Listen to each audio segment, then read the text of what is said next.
हम लोग हम्म। कि हमारा अधिकार क्या है, हमारा मूल अधिकार क्या है, हम अपने अधिकारों से अभी तक वंचित रहे हैं, तो अब हम अपने हम्म। अधिकारों को कैसे ले पाएंगे। तो ये सारा का सारा चीज जग जाहिर है सवाजी कि हमारे आदरणीय नेताजी और विकासशील इंसान पार्टी जो हमारी पार्टी है, यही निषादों हम्म। का फर्स्ट और लास्ट यही चॉइस है। इनका कुछ नहीं होने वाला है। ये सिर्फ और सिर्फ 2 4 5 लाख रुपया के लोभ लालच में एक पार्टी फॉर्म हम्म। बना लिया है। और पार्टी हम्म। फॉर्म बना के ये भाई साहब अभी आए हैं और बीजेपी ने इनको हम्म। भेजा होगा कि जाओ और इस तरह का अनर्गल बयान दो बिना मतलब का। अच्छा लगता है हम्म। कि निषाद का कोई भी लड़का अपने समाज के नेतृत्व करे, अच्छी बात है, समाज के हित के लिए सोचे, समाज की भलाई के लिए सोचे।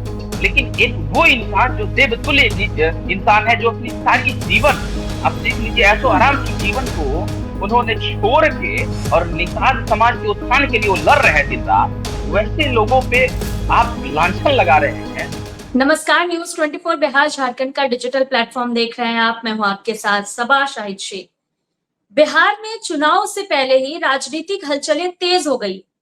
दरअसल बिहार में नई पार्टी वीवीआईपी की घोषणा कर दी गई है, जिसके बाद से तमाम सवाल उठ रहे हैं, क्योंकि वीआईपी मुकेश सहनी वाली पार्टी पहले से ही बिहार में मौजूद है। अब जो वीवीआईपी बनी है, तो क्या इन दोनों को लेकर लोगों में कंफ्यूजन तो नहीं हो जाएगा? कहीं वीवीआईपी की वजह से वीआईपी का वोट तो नहीं कटेगा? चलिए इन्हीं तमाम बातों पर आज विस्तार से चर्चा कर लेंगे। इसी पे चर्चा के लिए हमारे साथ मौजूद है वीआईपी के प्रवक्ता रोशन सहनी जी। रोशन सहनी जी, बहुत बहुत स्वागत है आपका। सबसे धन्यवाद। पहला सवाल तो जी, पहला सवाल तो यही है, जिस तरह से वीवीआईपी की घोषणा की गई है बिहार में, क्या कहना चाहेंगे इस पे आप? देखिए, हमको भी नहीं पता था कि ये वीवीआईपी कोई पार्टी है या फिर कोई पता नहीं कौन लोग इसको बनाए हैं। परसों तरसों हम्म। ऐसे ही रैंडमली न्यूज में देख रहे थे हमारे नेताजी के बारे में, और हमारी जो निषादों की मात्र एक पार्टी, जो विश्वसनीय पार्टी हमारी विकासशील इंसान पार्टी है, उसके बारे में देखे कि कुछ कुछ एक यूपी से कोई आया हुआ है, कुछ कुछ ऐसे ये बोल हम्म। रहा है। तभी हमको भी उस चीज का जानकारी मिला।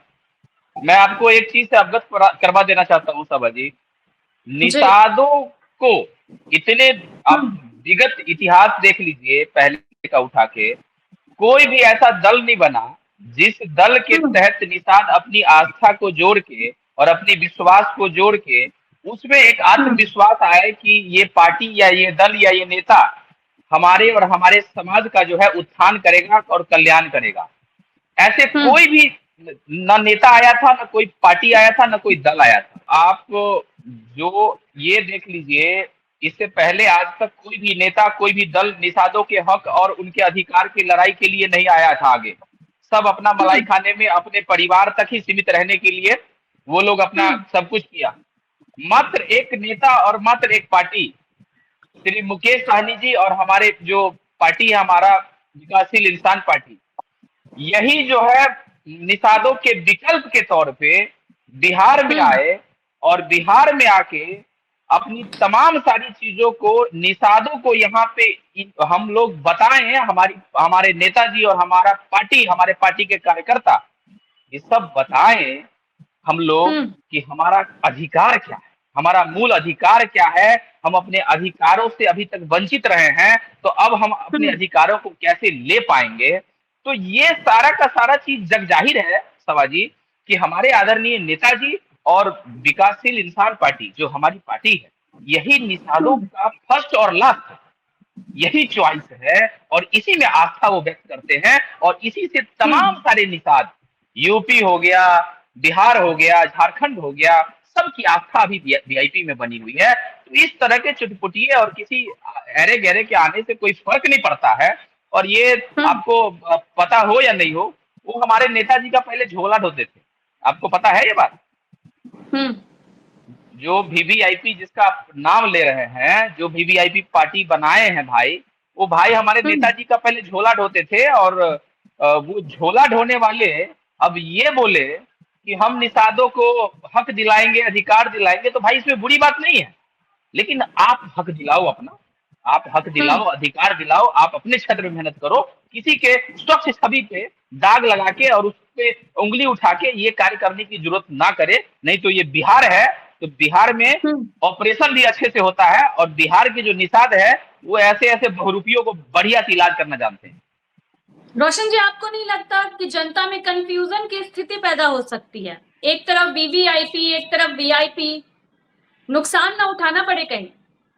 नहीं नहीं नहीं, मैं आपको क्लियर कर दूं, जनता हम्म। में कंफ्यूजन तब आता है जब ये चीज वीआईपी और मुकेश सहनी सिर्फ जुबान पे रहे या किसी के दिमाग में रहे। आज का हम्म। स्थिति वो है कि बिहार के निषादों के दिल और दिमाग दोनों में आदरणीय नेताजी हमारे श्री मुकेश सहनी जी बसे हुए हैं। हम्म। तो कंफ्यूजन की तो स्थिति पैदा ही नहीं हो सकती है। और मैं आपको बता दूं, कंफ्यूजन वहां हम्म। होता है जहां पे कोई कॉम्पिटिटर हो। अरे इसको कॉम्पिटिटर कौन मानता है? आज का हम आपको पहले भी बताए ना, ये पीछे पीछे जो है झोला उठाने वाले, हम्म। इनको कॉम्पिटिटर मानेगा हम लोग? इनको कंप्यूटर मानने लगे तब तो। और ये हमारे नेताजी के बारे में ये बोलते हैं कि निषादों को टिकट नहीं, ये नहीं वो नहीं, सुन रहे थे हम उस दिन। तो हम्म। मैं आपको बता देना चाहता हूँ, उनसे पूछिएगा कभी कि निषाद हम्म। में कितनी उपजातियां होती है, इसकी भी जानकारी है तुमको? मैं तो ओपन चैलेंज करता हूँ, नेताजी की बात तो दूर है, हम्म। वो हमारे समक्ष कभी बैठ जाएं और हमारे समक्ष बैठ के और वो हमारे डिबेट कर ले हमसे, फिर हम, हम्म। हमारे नेताजी की बात ही दूर है। और फिर उस दिन हम उनको अवगत करवाएंगे कि राजनीति और लांछन लगाना कि निषादों को टिकट नहीं देते हैं तो राजनीति नहीं व्यापार करते हैं, ये उस दिन हम उनको अवगत करवाएंगे कि ये क्या होता है। तो इस तरह के हम्म। चुटपुटिये से कोई कंफ्यूजन नहीं होना है। ये वीआईपी एक अडिग है, और वीआईपी जो है हम्म। बिहार के निषादों के दिल और दिमाग दोनों में जगह बनाया हुआ है। इस जगह को कोई माइका लाल पैदा नहीं लिया है जो इस जगह को खाली करवा दे और हटा दे और आदरणीय नेताजी का जो है छवि कोई धूमिल कर दे। यानी रोशन जी, आप कहना चाह रहे हैं कि प्रदीप निषाद जो है उर्फ हेलीकॉप्टर बाबा, उनसे कोई नुकसान नहीं होने वाला है, कोई डेंट पहुंचाने का काम नहीं करेंगे वो आने वाले चुनाव में आप लोगों को? अरे मैडम जी, हेलीकॉप्टर हम्म। बाबा हो या प्लेन बाबा हो, हर बाबा को हम्म। हम लोग यहाँ पे ये बाबा का अच्छे अच्छे बाबा को देखे हैं कि दिन में हरे हरे, रात के घरे घरे वाला बाबा सबको जो है ना, बिहार जो है बढ़िया से विदाई समारोह किया है। ये हेलीकॉप्टर हम्म। बाबा, प्लेन बाबा और साइकिल बाबा, ये बाबा ताबा से कुछ नहीं हो रहा है। इनको क्या देते हैं, इनको मैं आपके ही चैनल के माध्यम से इनको चेता देता हम्म। हूँ कि इस तरह के उलूल जुलूल जो बातें हैं वो आदरणीय नेताजी और हमारे वीआईपी के बारे में ना हम्म। करे। नहीं तो बिहार जो आने वाले चुनाव में जो है इलाज करके इनको भेजा जाएगा यूपी। ये जिंदगी में कभी दोबारा जो है बिहार मुड़ के आने का इनको हिम्मत नहीं करेगा, क्योंकि हम वो तो लोग सबसे छवि की राजनीति करते हैं। निषादों का भला करने की बात कह रहे हैं वो तो। निषादों का भला आप तब तक कहिएगा, अभी तक कितने निषाद का भला किया है, आपको जानता कितना आदमी है? देखिए सभा जी, ऐसा नहीं है, इच्छा शक्ति होनी चाहिए, युवा है, हम्म। इच्छा शक्ति होनी चाहिए, सबके मन में इच्छा होनी चाहिए कि निषादों का भला कैसे होगा। लेकिन आप निषाद के भलाई के लिए सोचिए, ना कि किसी अच्छे इंसान जो देवतुल्य लोग हैं, जो देवतुल्य नेता है अपने समाज के लिए, उनके छवि पे किसी तरह का लांछन लगाए और ये बताना कि हम बेहतर हैं, तो ये कहीं ना कहीं ये जो है ना ठीक चीज नहीं है। मेरा मानना है कि आप समाज का कल्याण कीजिए, समाज का उत्थान कीजिए, लेकिन आप खुद कीजिए। किसी ऐसे छवि को, किसी ऐसे चेहरे लांछन लगा, ये चीज कतई बर्दाश्त नहीं करेंगे हम लोग। और ऐसा हुआ तो मैं आप उनका जो चिट्ठा पुर्जा है, वो जहां से जिस जिस जोश में आए हैं अभी, वो बीजेपी का जो एजेंट बन के और 2 लाख 4 लाख रुपया दे देगा लास्ट में, वो जो लेने के लोभ से आए हैं, तो उनको फिर प्रेम से जो यहाँ से विदाई समारोह करवा देंगे। आप कीजिए, राजनीति कीजिए, आपको जो करना है कीजिए, लेकिन वीआईपी और आदरणीय श्री मुकेश सहनी के छवि पे किसी तरह का लांछन जो कि बिल्कुल निराधार हो, उसको हम लोग बर्दाश्त नहीं कर सकते। इस बात का रोशन जी, बहुत बड़ा आरोप लगा रहे हैं आप उन पर कि बीजेपी के एजेंट बनकर आए हैं वो। क्या लगता है फिर क्या बनने वाला है उनका आने वाले चुनाव में? आने वाले चुनाव में आप देखिएगा, वो होगा 2-4 लाख रुपया का डील उल हुआ होगा, उससे ज्यादा तो नहीं है, क्योंकि उससे ज्यादा डिजर्वो नहीं करता है भाई। इनका कुछ नहीं होने वाला है। ये सिर्फ और सिर्फ 2-4-5 लाख रुपया के लोभ लालच में एक पार्टी हम्म। फॉर्म बना लिया है। और पार्टी हम्म। फॉर्म बना के ये भाई साहब अभी आए हैं, और बीजेपी ने इनको हम्म। भेजा होगा कि जाओ और इस तरह का अनर्गल बयान दो बिना मतलब का। तो हम आपको बता हम्म। देना चाहते हैं, ये बिहार है। बिहार में उड़ती चिड़िया को हल्दी लगाया जाता है। तो ऐसे ऐसे चिड़िए हम्म। को हल्दी लगा के तुरंत ऑपरेशन करके भेज दिया जाएगा। इससे कुछ होना जाना नहीं है। ये वीआईपी और आदरणीय श्री मुकेश सहनी जी, ये हम्म। एकदम अडिग, इससे कोई कंफ्यूजन, इसके आने से, इस भाई के आने से, या वीवीआईपी या कोई आईपी, हमारा हम्म। वीआईपी अजर अमर अडिग के तरह जो है बिहार के निषाद और दलित पिछड़ा, अति पिछड़ा के दिल हम्म। में बसा है। इससे कोई कंफ्यूजन नहीं होना है कहीं, आगे दम निश्चिंत रहे आप। जी, रोशन सैनी जी, लास्ट मैसेज क्या देना चाहेंगे आप अपनी पार्टी की तरफ से प्रदीप निषाद को? प्रदीप निषाद भाई को हम मैसेज देना चाहेंगे, अच्छा लगता हम्म। है कि निषाद का कोई भी लड़का अपने समाज के नेतृत्व करे, अच्छी बात है। समाज के हित के लिए सोचे, समाज की भलाई के लिए सोचे। लेकिन एक वो इंसान जो देवतुल्य इंसान है, जो अपनी सारी जीवन, आप देख लीजिए, ऐसो हम्म। आराम की जीवन को उन्होंने छोड़ के और निषाद समाज के उत्थान के लिए वो लड़ रहे हैं दिन रात। वैसे लोगों पे आप लांछन लगा रहे हैं, निराधार लांछन लगा रहे हैं, तो भाई ये कतई गलत चीज है, सरासर गलत है। ये समय है कि निषाद के हित के लिए आप लड़िए, निषाद के भलाई के लिए लड़िए। इस समाज, जो पिछड़ा समाज है, ये इतने सालों से ये दबे कुचले समाज इसको समझा जाता है, इनके लड़ाई में आप साथी बनिए, ना कि उनके विरुद्ध में जो है अनर्गल बयान 2 रुपया 4 रुपया के लोभ लालच में इस तरह का चीज करे। आप चुनाव लड़ने आए हैं या कुछ भी करने आए हैं, आपको स्वागत है, मोस्ट वेलकम, आप वो चीज करें। लेकिन हमारे वीआईपी और आदरणीय हमारे नेताजी पे इस तरह का अनर्गल बयान और इस तरह का लांछन लगा, तो हल्दी चूना लगा दिया जाएगा यहाँ पे, और बढ़िया से विदा कर देंगे यूपी के लिए। इसी समझ जाइए, बिल्कुल बर्दाश्त नहीं करेंगे हम और हमारे जैसे लाखों युवा, जो बिहार के युवा और साथ में निषाद समाज, जिनकी आस्था मुकेश सहनी जी में बसते हैं, वो आदरणीय नेताजी में बसते हैं, ये लोग कतई बर्दाश्त नहीं करेंगे इन चीजों को। इस चीज को आप समझ जाइए। रोशन जी, जिस तरह से आप कह रहे थे कि एक टाइम पे वो आपके नेता के साथ थे, फिर ऐसा क्या हो गया कि उनका बागी रुख सामने आ गया? हाँ, सही सही क्वेश्चन अभी आप किए। इनको तुरंत मंत्री बनना था, तुरंत सांसद बनना था, नेताजी से 2 कदम आगे जाना था। नेताजी का झोला ढोते ढोते, नेताजी का जूता पॉलिश करते करते इनको तुरंत मंत्री बनना था। तो इस तरह के जो लोभी प्रवृत्ति के लोग होते हैं, इस तरह के मनसा वाले लोग को हम लोग और हमारी पार्टी जिस दिन पता चल जाए, जो कि समाज के लिए ये आने वाले समय में कंस का काम करेगा, उनको तुरंत जो है अपना रास्ता दिखाने का काम हमारे आदरणीय नेताजी और हमारी पार्टी करती है। अब ये ऐसे मानसिकता वाले लोग, आप समझिए, एक वैसे लोग जो हजारों लाखों निषादों का मात्र एक सहारा है, ऐसे लोगों पे ये अनर्गल लांछन लगा रहे हैं। तो इनसे घटिया सोच के लोग कोई भी नहीं हो सकते हैं। तो आप इस चीज से अनुमान लगा सकते हैं कि उस समय भी इनका प्रवृत्ति क्या रहा होगा और लक्षण क्या रहा होगा। उसी कारण से ये जो है यहाँ से निष्कासित किए गए। रोशन जी, मेरा आखिरी सवाल आपसे यही है कि आने वाले चुनाव को लेकर क्या तैयारियां हैं आप लोगों की, किस रणनीति के तहत काम करेंगे?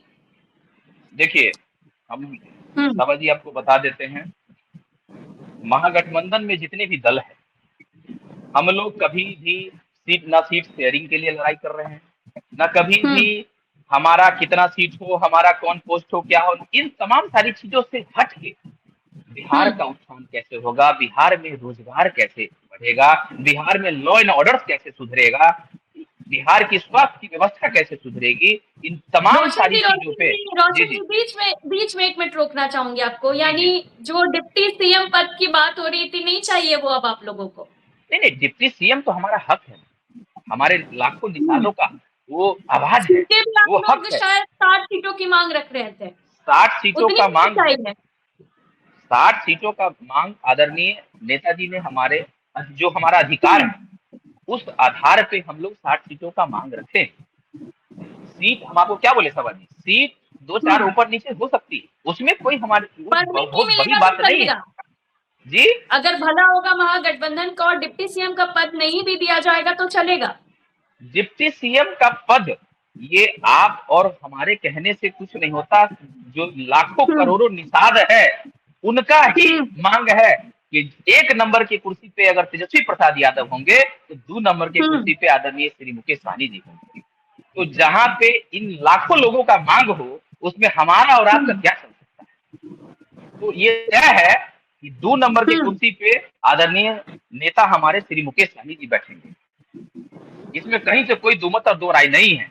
तो वही हम कह रहे थे आपको, हम लोग बिहार में युवाओं के हित में सोच रहे हैं, हम लोग बिहार में शिक्षा की व्यवस्था के लिए सोच रहे हैं, हम पॉलिसीज बना रहे हैं।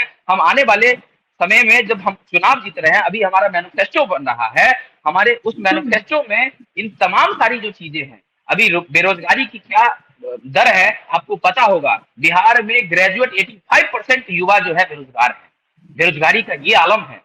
आप कहते हैं जो अभी वर्तमान में सरकार है एनडीए की, ये कह रहे हैं कि हम पलायन रोकेंगे। अरे कैसे पलायन रोकोगे आप? आपके जो राज्य में जो बड़े उद्योगपति है आप उनको सुरक्षा नहीं दे पा रहे हो, कौन आपके राज्य में आएगा उद्योग लगाने के लिए या किसी भी तरह का वो लगाने के लिए? जब तक रोजगार नहीं मिलेगा, जब तक उद्योग नहीं लगेगा तो रोजगार कहां से मिलेगा? आप ही बताओ, रोजगार कहां से उत्पन्न करोगे आप? ये जितने भी रोजगार, और आप देख लो छोटे छोटे लघु उद्योग उद्यमी योजना जो अभी ये लोग चला रहे थे, कागजों पे सिर्फ चलाते थे। आप आपके चैनल के माध्यम से चीज बता देते हैं, बिहार सरकार के जो अभी वर्तमान में एनडीए की सरकार है, इनके तमाम सारी योजनाओं में अभी जितने भी उद्योग लगा है, मैक्सिमम जो है सिर्फ कागजों पर। वही सबसे बड़ा कारण है जो बिहार के युवाओं को पलायन करने पे मजबूर करता है। और आप कहते हैं पलायन रोकेंगे, अब लॉ एंड ऑर्डर किसी से छुपा नहीं है। आप देख रहे होंगे कि बिहार में कोई ऐसा दिन नहीं है जिस दिन 2-3 मर्डर नहीं होता। कल की भी बात है, 2-3 हत्याएं हुई है, बीजेपी नेता का हत्या हो गया है। तो बिहार मैडम आप समझिए, बिहार अस्त व्यस्त है, एकदम नतमस्तक हो गया है। बिहार की जनता बिल्कुल सहमी हुई है। बिहार में जितने भी उद्योगपति हैं, जितने भी आप ये कह लीजिए यहाँ पे जो अलग लोग हैं, कॉर्पोरेट वाले लोग हैं, जो शिक्षक वर्ग के लोग हैं, जो आप कह लीजिए कि रियल एस्टेट में जो काम करते हैं, तमाम सारे कार्य करने वाले लोग सहमे हुए हैं, डर से वो घर से बाहर नहीं आते हैं।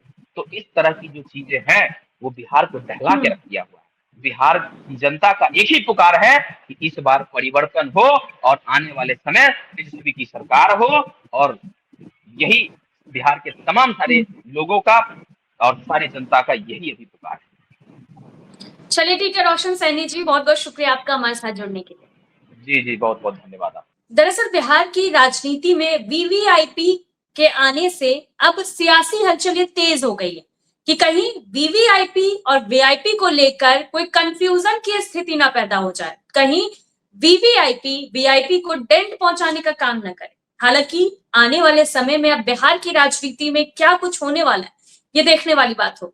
फिलहाल के लिए इतना ही। देखते रहिए न्यूज़ 24 बिहार झारखंड। नमस्कार।